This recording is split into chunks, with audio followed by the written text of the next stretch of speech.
In 2008,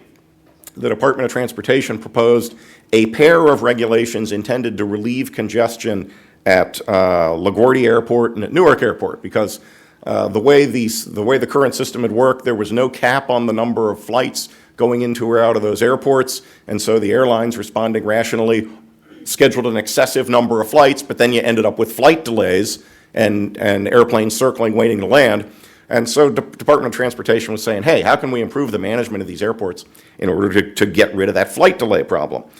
And they came up with several alternatives that were rather different. One alternative was leave things as they are and don't cap the number of takeoffs and landings at LaGuardia and Newark.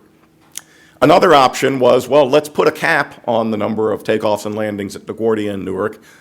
cap it at some number that DOT calculates is the reasonable number that the airports could actually handle, so then you would have very few delays because you simply couldn't have any more takeoffs and landings than the airports could handle, and airlines wouldn't be able to overschedule. But then they looked at a third alternative, which was let's cap the total number of takeoffs and landings,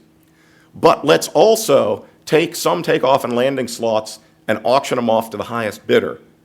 to try to help ensure that whoever valued those takeoff and landing slots the most would actually get them. And they had a couple of different auction proposals for a couple of different amounts. So it's kind of an innovative look at several rather different ways to try to solve that problem.